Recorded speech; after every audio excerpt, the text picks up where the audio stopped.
Ano butabire.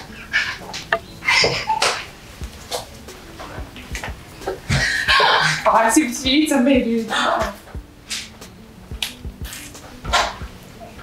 Mano.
Oi, Frisch. Miserese.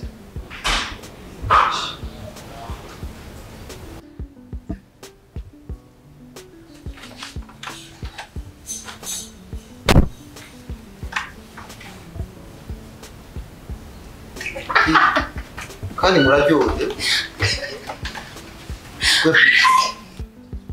Pepizo. Nuko muragrasiye byiza ma.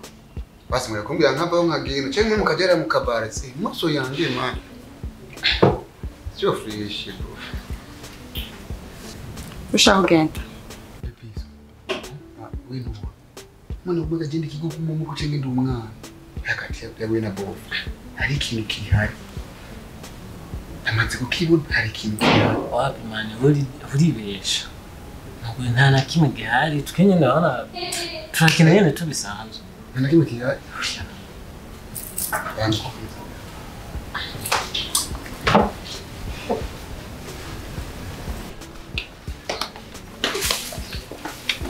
Piso. Urakanwa neza uriziye canke hari ikintu kitameze neza. Nukuvuga yuko je nta kintu kimwe kinshika byose ndabibona. Nubeza rero. Ante mukore wa grand frère uramubona neza. Aho nukuntu ahagaze. Urabona iki gihagararo cawe indevu ifresher. Ujya mugore agukunda gusumbya grand frère. Hagije umwambo mutangura mu ntango nabiweje neza ndaraba ndagerageza kumucegera none nanje ngo ninjiremwo ukandure kumenga iwawe. Bro, ikintu gihari ni kimwe. Hajya nyine tuba dushaka kwiryohera kandi niba wiyumvira ibindi bintu. Umukobwa cyangwa umugore mugombe bigenze gute kwiryohera atakwimvise atagukunda. Isufuri. Ujye mugore mwegere ukebuke. Udahata. Udahubuka. Kumatana meze fresh. Tamukore ni kwawe. Bro, ujye mugore ni kwawe. Ngiye kugerageza ndaba. Tena uko zino kumugiye kumuboneka menyo. Yahetse. Jingo mangende slow. Kora umuti. Okay, thank you.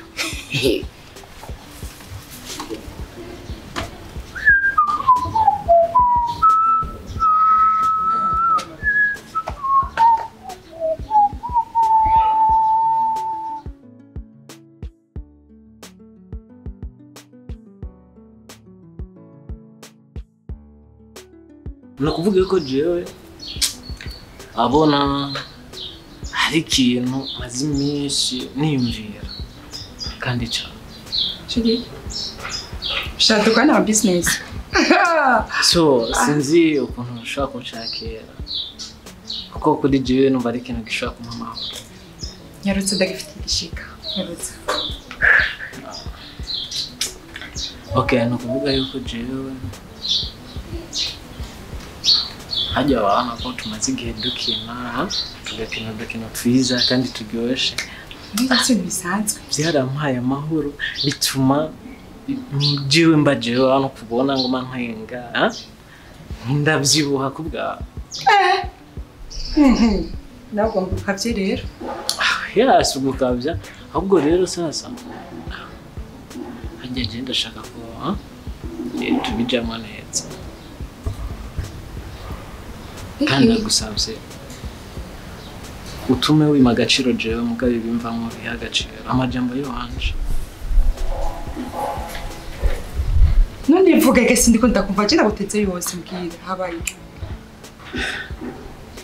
nabwiye ko ushaka ko tubijamo neza utandukanye nuko twahora tubikora Tubijemo neza ibiki. je ndabizi neza kandi ko nawe ubizi ko ndagukunda kandi nawe urankunda sivyo Jewe neri. yeah Ndagukunda. Iyo mu bintu horo ngaragariza urukundo rurimo kandi nanje ntako ntagerageza Uribeshe cyane. Uribeshe cyane. Nimba kujya gufina kwanje na wewe. Wari witeze ko jewe niri ndagukunda. Wibeshe. Umva ndakubwire cyakugarukiriza abanyene. Ntamanya mfise gutakaza. Mfise nkunda. Mfise unyitayeho. Mfise none itayeho. Sinari ko rwo rufaro mpamagariye. Iyo benya kari byo nisana kukwita. Edaye. Nimba ariko bimeze. Ndabwira mukuru wawe.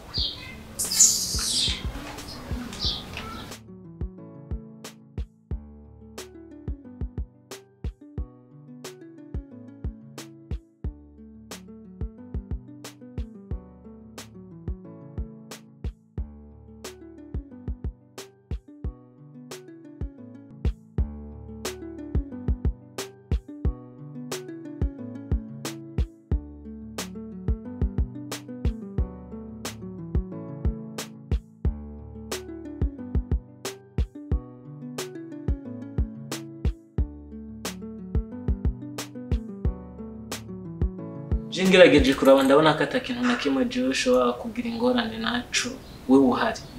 Aha mu rugo nta kintu kimwe nyuma. Ibintu byose urabishira ku mustari. Gusa hari ikibazo gihari. Je ntashobora kwihanganira. Sishobora kuguca inyuma uri mukuru wanje kandi ataco ndakuburana. Umugore wawe minsi yose aguma azambwira ngo arankunda. Komeza mbwira. Rero nka mukuru wanje kumbuza uko mbona yuko iryo kosa ntashobora kurikora.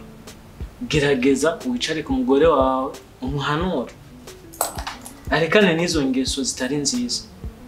Uko amaze kumbwira ko je bankunda bigaragare ko ashaka kunteranya nawe. Je sinumva ko hari ibintu byishimo bandanya mvuga kubirenza. Ariko bisco. Wewe umugore wawe ndabivuze nawe yumva mwicarike umuhanura. Kuko sishobora kwemera ko je Kitwanosho kufu. Ape sishobora. Siba vuze ngo.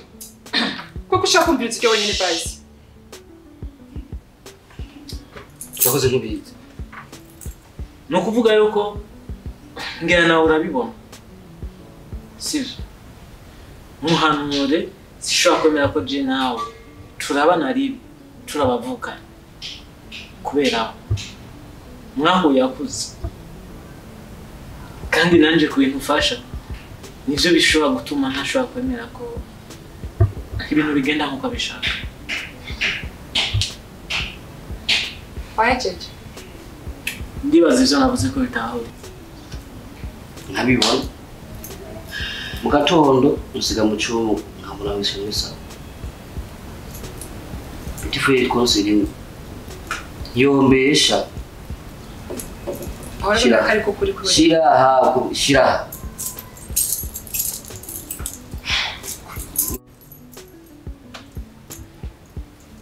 Ejo tutawuga kura mani mataso.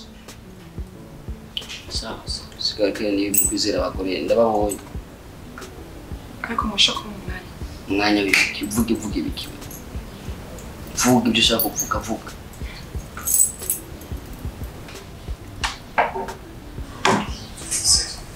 Jewe nezi. Ndakunda. Horo ngaragariza urukundo rumwe. Kandi nanje ntabwo ntagerageza. Uribeshe cyane. Uribeshe cyane. Technology yateye imbere no kwiga ubu basigaye bafata bakaja muri studio gukora ijwi ry'umuntu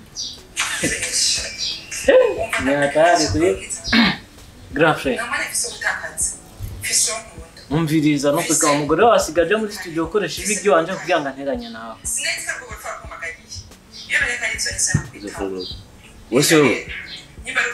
Wose wowe gerageje kumviriza igojo wumvira wose wowe igojo niryo bakoze izo funguro akwe bayikore message ya kusanga na uravyiyumvira ko atari ijwi wanje kandi nakumvise igojo abo monse rimwe wabumvise wese ndakuzi wewe ukuri kurondera ku muntu umwe gusa biranchana urumva wewe nyine wewe nyine wewe umva ko umugore wawe ivyo ari mwa rukuri yafasha agenda studio tekana bakora ijwi wanje kandi gerageza wewe nyine wewe je nibaza ko bitahuritse kandi wavyumviye neza ko bitajanye n'ijwi wanje ndagusigiye ibere n'umugore ushujana wewe nyine ubu harageze aho hagaciro abo muvukana jewe nagenda gusaba umwanya ukawunyima ubu nabo nta nicyo kubyumva komeza turabumviriza uzobibona